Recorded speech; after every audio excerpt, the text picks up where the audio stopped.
আসসালামু আলাইকুম প্রিয় ফুটবল ফ্যান্স।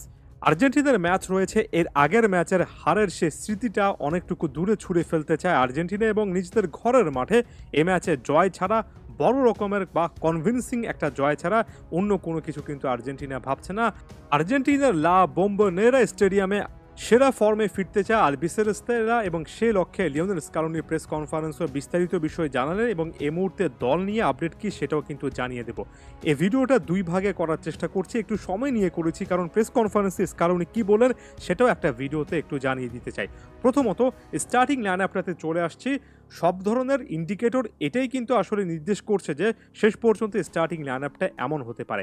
গোলবারের নিচে বরাবরের মতো এমি মার্টিনেস, ডিফেন্সে সেন্টার ব্যাক ডুও হিসেবে নিকোলাস ওটামেন্ডি এবং লিওনার্দো বালের্দি, রাইট ব্যাক পজিশনে গনজালো মন্তিয়াল, লেফট ব্যাক পজিশনে নিকোলাস তাগলেফিকো যদি শেষ পর্যন্ত শেষ ট্রেনিং সেশনে ফিটনেস টেস্টে উঠতে যেতে না পারেন তাহলে হয়তোবা ফাকুন্দো মেদিনা খেলবেন, না হলে তাগলেফিকোকে দেখা যাবে। মিডফিল্ড এবং ফাইনাল থার্ড এর আগের ম্যাচের ফরমেশনটা বা আগের ম্যাচে যে সকল প্লেয়ারদেরকে খেলিয়েছেন স্কালোনি তাদেরকে আরও একবার সুযোগ দেবেন, অর্থাৎ মিডফিল্ডে Enzo Fernandez, Alexis Mac Allister, Rodrigo De Paul, final থার্ডে লিওনেল মেসির সঙ্গে হুলিয়ান আলভারেস এবং লাউতারো মার্টিনেজ খেলবেন। এখন ডিফেন্সে পরিবর্তনগুলো অনেকটা ফোর্সড এরর ছিল। মিডফিল্ড টু ফাইনাল থার্ডটা ক্যারি করার চেষ্টা করছেন এর আগের ম্যাচ থেকে স্কালোনি এবং আমার কাছে এটা একটা পজিটিভ অ্যাপ্রোচ। বারবার করে পরিবর্তন করে একটা দুটো ম্যাচে খারাপ পারফরমেন্সটাকে একেবারে মুখ্য ব্যাপার বানিয়ে দলের কম্বিনেশন নষ্ট করা হোক এমন টাইপের চিন্তাভাবনা আমি একেবারেই করছি না। তবে একই সঙ্গে এটাও জানিয়ে রাখছি যে পরবর্তীতে বদলি হিসেবে প্লেয়ারদেরকে আরও ভালোভাবে ব্যবহার করতে হবে, এখানে আরও বোল্ড ডিসিশন নিতে হবে। এরপর স্কালোনি যে প্রেস কনফারেন্সে এসেছেন সেখানে গুরুত্বপূর্ণ কয়েকটা পয়েন্ট একটু তুলে ধরার চেষ্টা করছি। প্রথমত দলের নতুন মুখ হিসেবে আসা জুলিয়ানো সিমিওনি, যিনি কিনা এখন পর্যন্ত অভিষিক্ত হননি, তার সম্পর্কে বলতে গিয়ে স্কালোনি একটা কথা খুব স্পষ্টত বলেছেন। এই প্লেয়ারটা ভার্সেটাইল প্রোফাইলে একজন ফুটবলার, যিনি কিনা রাইট এবং লেফট উইংয়ে খেলতে পারেন, উইঙ্গার হিসেবে খেলতে পারেন, উইং ব্যাক হিসেবে খেলতে পারেন।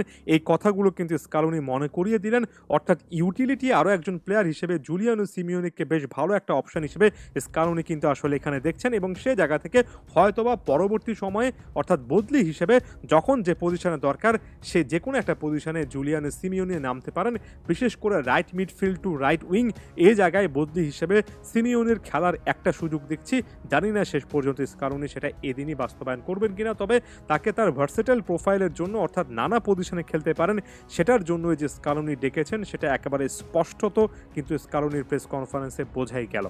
বেশ কয়েকটা গুরুত্বপূর্ণ ট্যাকটিক্যাল বিষয় নিয়েও কিন্তু স্কালোনিকে প্রশ্ন করা হয়েছিল, বিশেষ করে ডেড বল সিচুয়েশন এবং এরিয়ালে ডিফেন্সে একটা উইকনেস আছে কিনা এমন টাইপের প্রশ্নের জবাবে স্কালোনি বলেছেন, এমন সিচুয়েশনে আমরা এর আগে খুব ভালো ডিফেন্স করেছি। অবশ্যই আপনি এমন ভুলগুলো যাতে করে বারবার না হয় সেটার জন্য পারফেক্টলি স্টাডি করেন, তারপরে পরিকল্পনা সাজান এবং আগের ভুলগুলো থেকে শেখার চেষ্টা করেন। তবে শুধুমাত্র কয়েকটা ম্যাচে এমন সিচুয়েশন হয়েছে সেটার জন্য আমি বড় রকমের পরিবর্তন আনতে চাই না, প্লেয়ারদেরকে বাদ দিতে চাই না। অর্থাৎ এখানে অনেকেই হয়তোবা হতাশ হবেন। স্কালোনি এখন পর্যন্ত এমন টাইপের সিচুয়েশন, ডিফেন্সিভ এরর, হেডে যে একটা দুর্বলতা, এগুলোকে বিশাল রকমের ইস্যু বানাতে চান না। এটার জন্য এখন পর্যন্ত প্লেয়ারদেরকে বাদ দেওয়ার জন্য তিনি আসলে রেডি নন। জানি না ব্যাপারটা কে কিভাবে নেবেন, আপাতত স্কালোনি কিন্তু ঠিক এভাবেই নিচ্ছেন। নিকো পাস কিংবা আলেহান্ড্রো গার্নাচোর মতো প্লেয়াররা কখন সুযোগ পাবেন এমন টাইপের একটা প্রশ্নের জবাবে স্কালোনি একেবারে ডিরেক্টলি বলেছেন কনটেক্সটের উপর নির্ভর করবে, অর্থাৎ ম্যাচের ওভারঅল যে প্রেক্ষাপট সেটা যদি ওই সময়টাতে এই প্লেয়ারদেরকে খেলানোর ব্যাপারে কোচকে বাধ্য করে তাহলে কোচ না হবেন। একই সঙ্গে শুধুমাত্র গেম কনটেক্সট নয়, এই প্লেয়ারদেরকে জাজ করার ক্ষেত্রেও কিন্তু প্রেক্ষাপটটার দিকে স্কালোনি আলাদা একটা গুরুত্ব দিলেন। যেমন বললেন, ম্যাচের ওভারঅল কনটেক্সটটা বুঝতে হবে, প্রতিপক্ষ কিভাবে খেলছে সেই জিনিসটা দেখে কিন্তু আসলে জাজ করতে হবে। যেমন বলিভিয়ার বিপক্ষে নিকো পাস যথেষ্ট স্পেস পেয়েছিল, অন্যদিকে আলেহান্ড্রো গার্নাচো তার সর্বশেষ ম্যাচটাতে প্যারাগুয়ের বিপক্ষে খুব একটা বেশি স্পেস একেবারেই পায়নি, কারণ প্রতিপক্ষ একেবারেই অ্যালাউ করেনি এবং সেটা তার সহজাত খেলার পথে হয়তোবা একটা বাধা সৃষ্টি করেছে। অর্থাৎ এখানে প্রতিপক্ষেরও যে কিছু না কিছু করার থাকে সেটার দিকে কিন্তু স্কালোনি নির্দেশ করলেন। প্লেয়ারদের সম্পর্কে বলতে গিয়ে হুলিয়ান আলভারেস প্রসঙ্গটা এলো এবং হুলিয়ান আলভারেস সাম্প্রতিক সময়ে যে কিছুটা হলেও উইংয়ে খেলছেন, যেহেতু তিনজন ফরওয়ার্ডকে নিয়ে আর্জেন্টিনা মাঠে নামছে, এমন একটা প্রশ্নের জবাবে স্কালোনি সেখানে বললেন হুলিয়ান আলভারেস এমন একজন ফুটবলার যিনি কিনা অ্যাটাকিং মিডফিল্ডারের একটা মাইন্ডসেট নিয়ে জন্মগ্রহণ করেছেন।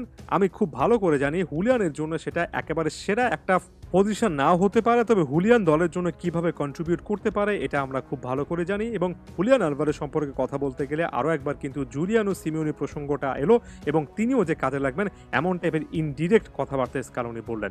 লিওনেল মেসি আসলে রিদম হারিয়ে ফেরবেন কিনা, যেহেতু সাম্প্রতিক সময়ে MLS এ অনিয়মিতভাবে খেলছেন এবং MLS কাপ থেকে ইন্টার মায়ামি ছিটকে পড়েছে, এমন একটা প্রশ্নের জবাবে স্কালোনি বললেন লিওনেল মেসির মতো প্লেয়ার যদি মাসের মধ্যে 2-3 বারও মাঠে নামে সেটাই এনাফ। এবং লিও এমন একজন মানুষ যে সবসময় খেলার মধ্যে থাকে, যে সময়টাতে তাকে রেস্ট দেওয়া দরকার সেই সময়টাতে সে রেস্ট না নিয়ে কিন্তু খেলার মধ্যে থাকে। অর্থাৎ এখানে ইন্ডিভিজুয়ালি লিওনেল মেসি যেভাবে নিজেকে ম্যানেজ করেন সেটার ব্যাপারে স্কালোনি ইঙ্গিত দিলেন। এবং রিদমের কথা বলতে গিয়ে পরবর্তী ম্যাচে রিদমটা ফেরত চান, আর্জেন্টিনার স্টাইলে ছন্দে ফিরবে এমন টাইপের একটা বার্তা দিয়ে কিন্তু স্কালোনি বারবার করে বললেন যে এই ম্যাচটা এজন্যই ভাইটাল হচ্ছে। আশা করছি স্কালোনি যে জিনিসটা চেয়েছেন সেটা মাঠের ফুটবলে আমরা দেখতে পাবো। এবং সামগ্রিক আলোচনাটা মোটামুটি এটাই। আশা করছি ওই যে রিদমে ফেরার যে ব্যাপারটা স্কালোনি বারবার করে বললেন এটা এ ম্যাচে একেবারে মিনিট 1 থেকে দেখা যাবে। ধন্যবাদ সবাই।